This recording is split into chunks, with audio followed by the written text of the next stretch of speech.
मित्रांनो, कल्पना करा, रात्रीचं आकाश, चांदण्यांच्या पलीकडे एक असं जग जिथे जाण्याचं स्वप्न प्रत्येक देश पाहतो, पण आजवर फक्त 3च देशांना स्वतःच्या हिमतीवर तिथे माणूस पाठवता आलाय. आता वेळ आली आहे भारताची. गगनयान. गगनयान हे नुसतं नाव नाही, तर 140 कोटी भारतीयांची जिद्द आहे. आजच्या विशेष व्हिडिओमध्ये आपण गगनयानचा प्रवास, त्यामागचं तंत्रज्ञान आणि आपल्याला अंतराळवीरांच्या थरारक प्रवासाचा सविस्तर आपण जाणून घेणार आहोत. भारताचा बाहुबली रॉकेट म्हणजे LV-M3 रॉकेट. कोणत्याही मोहिमेचा कणा असतो त्याचं रॉकेट. गगनयानसाठी इस्रोने निवडले त्याचं सर्वात शक्तिशाली रॉकेट LV-M3 म्हणजे लॉन्च व्हेकल मार्क 3. यालाच आपण प्रेमाने बाहुबली म्हणतो. ह्युमन रेटिंग सध्या सॅटेलाईट रॉकेट्समध्ये आणि मानवी रॉकेट्समध्ये फरक असतो. माणसांना पाठवण्यासाठी रॉकेट्समध्ये क्रू एस्केप सिस्टम बसवली जाते. जर लॉन्चिंग वेळी काही अडचण आली तर हे तंत्रज्ञान अंतराळवीरांना सुरक्षितपणे बाहेर काढेल.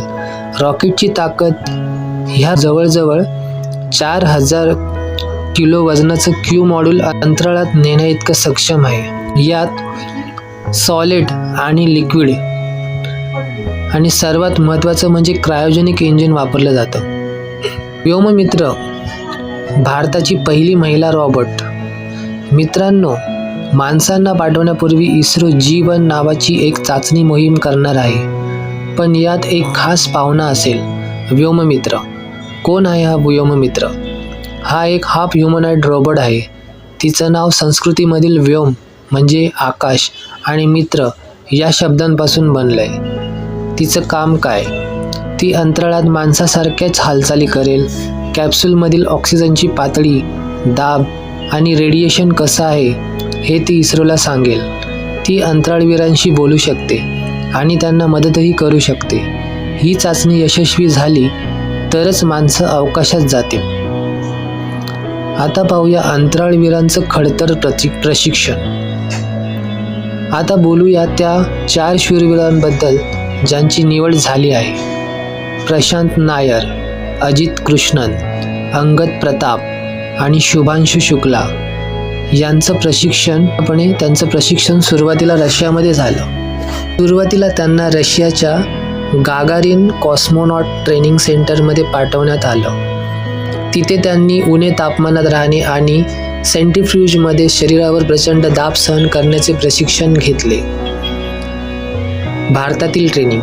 आता ते बंगळुरूमध्ये इस्रोच्या खास केंद्रात प्रशिक्षण घेत आहेत. तिथे त्यांना शून्य गुरुत्वाकर्षणात काम कसं करायचं, तातडीच्या परिस्थितीत समुद्रात लँडिंग झाल्यावर कसं वाचायचं याचे धडे दिले जात आहेत. आता समजून घेऊया नेमका प्रवास कसा असेल. श्रीहरिकोटा येथून LV-M3 रॉकेट झेप घेईल. 16 मिनिटात अंतराळवीर पृथ्वीपासून 400 किलोमीटरवर पोहोचतील. ते तिथे 3 दिवस राहतील आणि महत्त्वाचे प्रयोग करतील. परतीचा प्रवास हा सर्वात कठीण भाग आहे. त्याला री-एंट्री असे म्हणतात. री-एंट्री करताना कॅप्सूलचं तापमान 1000 अंश सेल्सिअस होतं. पॅराशूटच्या मदतीने हे मॉड्यूल अरबी समुद्रात उतरेल, जिथून भारतीय नौदल त्यांना सुरक्षित बाहेर काढेल. गगनयान ही फक्त सुरुवात आहे. यानंतर भारतीय अंतराळ स्टेशन म्हणजे BAS उभारणार आहे आणि 2040 पर्यंत चंद्रावर भारतीय माणूस पाठवण्याचं लक्ष्य आहे. इस्रोच्या या जिद्दीला आमचा सलाम. तुम्हाला हा व्हिडिओ कसा वाटला? इस्रोबद्दल अभिमान वाटत असेल तर कमेंटमध्ये जय हिंद नक्की लिहा.